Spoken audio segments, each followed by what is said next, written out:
দুদিনেও জ্ঞান ফেরেনি মাগুরায় বোনের বাড়িতে বেড়াতে গিয়ে ধর্ষণের শিকার শিশুটির অবস্থা আশঙ্কাজনক হওয়ায় শুক্রবার রাতে তাকে নেওয়া হয় লাইফ সাপোর্টে। ধর্ষণের ঘটনায় বোনের শাশুড়ি ও ভাসুরকে আটক করেছে পুলিশ। এ নিয়ে এ ঘটনায় 4 জনকে আটক করা হলো। এদিকে মুন্সিগঞ্জে 2 শিশুকে ধর্ষণের অভিযোগে এক বৃদ্ধ ও রাজবাড়ীতে এক মাদ্রাসা শিক্ষার্থীকে ধর্ষণ চেষ্টার অভিযোগে একজনকে গ্রেপ্তার করেছে পুলিশ। রমজান ও ঈদের ছুটিতে স্কুল বন্ধ থাকায় বোনের শ্বশুরবাড়ি মাগুরায় বেড়াতে গিয়ে ধর্ষণের শিকার হয় 8 বছরের শিশু। অসুস্থ অবস্থায় তাকে প্রথমে মাগুরা সদর হাসপাতালে নেওয়া হয়। অবস্থার অবনতি হলে ফরিদপুর মেডিকেল কলেজ হাসপাতাল ঘুরে আনা হয় ঢাকায়।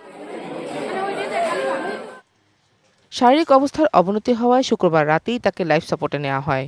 অবস্থার আরও অবনতি হয়েছে বলে জানিয়েছে ঢাকা মেডিকেল কলেজ ও হাসপাতালের পরিচালক। এরই মধ্যে 4 সদস্যের একটি মেডিকেল বোর্ড গঠন করা হয়েছে।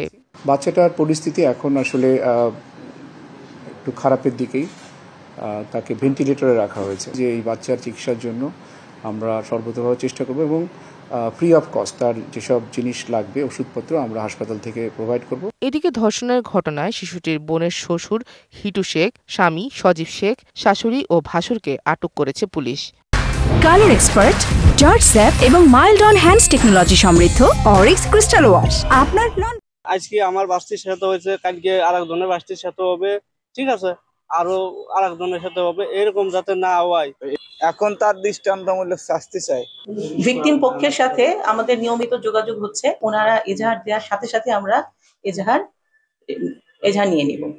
অন্যদিকে মুন্সিগঞ্জে 2 শিশুকে ধর্ষণের অভিযোগে সেকান্দার নামে এক বৃদ্ধকে গ্রেপ্তার করেছে পুলিশ। ওই 2 শিশুকে ডাক্তারি পরীক্ষার জন্য হাসপাতালে পাঠানো হয়েছে। রাজবাড়ীর বালিয়াকান্দিতে নানির বাড়িতে বেড়াতে আসা 9 বছরের শিশুকে ধর্ষণ চেষ্টার অভিযোগে জহুর মোল্লা নামে একজনকে গ্রেপ্তার করেছে পুলিশ।